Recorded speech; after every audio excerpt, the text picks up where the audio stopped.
Students +2 physics unit number 3 காந்தவியல் மற்றும் மின்னோட்டத்தின் காந்த விளைவுகள் பாடத்திலிருந்து எடுத்துக்காட்டு 3.19 எப்படி சால்வ் பண்ணலாம் அப்படின்றத இந்த வீடியோவில் வந்து பார்க்க போகிறோம். ஸோ இந்த எடுத்துக்காட்டு 3.19 0.5 டெஸ்லா அளவுள்ள சீரான காந்த புலத்திற்கு செங்குத்தாக செல்லும் எலக்ட்ரான் ஒன்று 2.5 மில்லிமீட்டர் ஆரமுடைய வட்டப்பாதையை மேற்கொள்கிறது எனில் அதன் வேகத்தை காண்க. சரி, இந்த ப்ராப்ளத்தில் என்ன கொடுத்துருக்குறாங்க அப்படின்னா, சீரான காந்த புலம் நமக்கு ஏற்கனவே தெரியும். இது வந்து சீரான காந்த புலம்னு எடுத்துக்குவோம். இந்த சீரான காந்த புலத்தில் ஒரு மின்னூட்டம் பெற்ற துகள் செங்குத்தாக நுழையும் போது அந்த மின்னூட்டம் பெற்ற துகள் காந்தவியல் லாரன்ஸ் விசையின் காரணமாக வட்டப்பாதையை மேற்கொள்ளும். சரி, இப்போ இது வந்து சீரான காந்த புலம். சரி, இந்த காந்த புலத்துக்குள்ளே ஒரு மின்னூட்டம் பெற்ற துகள் வந்து நுழையுது. Q மின்னூட்டம் பெற்ற துகள் V வேகத்தில் நுழையும் போது, அதுவும் செங்குத்தாக நுழையும் போது இந்த மின்னூட்டம் பெற்ற துகள் ஒரு வட்டப்பாதையை மேற்கொள்ளும். சரி, அந்த வட்டப்பாதையினுடைய ஆரம் வந்து கொடுத்துருக்குறாங்க. ஆரம் வந்து 2.5 மில்லிமீட்டரில் கொடுத்துருக்குறாங்க. சரி, இந்த காந்த புலத்தில் நுழைஞ்ச பிறகு இந்த மின்னூட்டம் பெற்ற துகள் என்ன வேகத்தில் வந்து செல்லும், அந்த வேகம் வந்து கேட்டிருக்காங்க.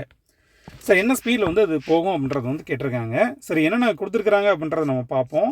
காந்த புலம் வந்து கொடுத்துருக்குறாங்க 0.5 டெஸ்லா. சரி, ஆரம் வந்து கொடுத்துருக்குறாங்க. வட்டப்பாதையை மேற்கொள்ளும் போது அந்த மின்னூட்டம் பெற்ற துகள் வட்டப்பாதையை மேற்கொள்ளும் போது அதனுடைய ஆரம் வந்து கொடுத்துருக்குறாங்க 2.5 மில்லிமீட்டரில் கொடுத்துருக்குறாங்க. அதை நம்ம என்ன செய்யணும், மீட்டருக்கு வந்து மாற்றணும்.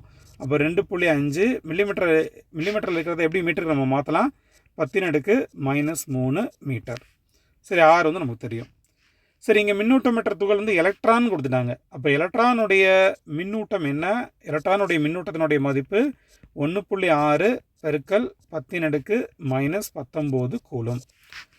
சரி, எலக்ட்ரானுடைய நிறை வந்து நமக்கு தெரியணும். எலக்ட்ரானுடைய நிறை வந்து தேவைப்படுது 9.11 × 10⁻⁻31 கிலோகிராம். சரி, இப்போ எலக்ட்ரானுடைய திசைவேகத்துக்கான சமன்பாடு இதுதான். மின்னூட்டம் பெற்ற துகள் காந்தப்புலத்தில் நுழையும் போது அதனுடைய திசைவேகத்துக்கான சமன்பாடு இதுதான். V = QRB/m. சரி, இந்த ப்ராப்ளத்தில் நம்ம என்ன செய்யலாம் அப்படின்னா, Qக்கு பதிலாக எலக்ட்ரானுடைய மின்சுமையை வந்து பிரதிடலாம். எலக்ட்ரானுடைய மின்சுமை என்ன, 1.6 × 10⁻⁻19. சரி, ஆருடைய மதிப்பு வந்து 2.5 மில்லிமீட்டர். அதை மீட்டருக்கு மாற்றும் போது 10⁻⁻3 மல்டிப்ளை பண்ணணும். பியோட மதிப்பு வந்து கொடுத்துருக்குறாங்க 0.5. சரி, எலக்ட்ரானுடைய நிறை வந்து நமக்கு தெரியும் 9.11 × 10⁻⁻31.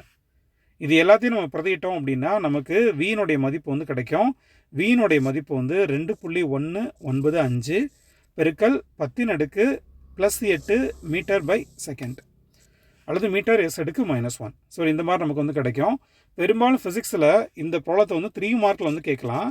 3 மார்க் கேட்கும்போது நம்ம ஆன்சரை, சப்போஸ் இந்த டெரிவேஷன்ஸில் ஆன்சர் நமக்கு தெரியல அப்படின்னா கூட பரவாயில்ல, இந்த யூனிட் எழுதிட்டோம் அப்படின்னா யூனிட்டுக்கு வந்து ஒரு 1/2 மார்க்ஸ் வந்து தருவாங்க.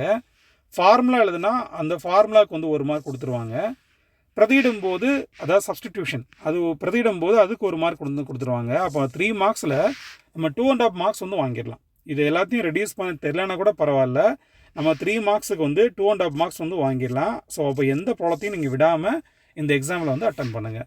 புரிஞ்சுக்கணும்னு நினைக்கிறேன். ஏதாவது சந்தேகம் இருந்தது அப்படின்னா கமெண்ட் பாக்ஸ் எழுதுங்க மாணவர்களே. தேங்க்யூ.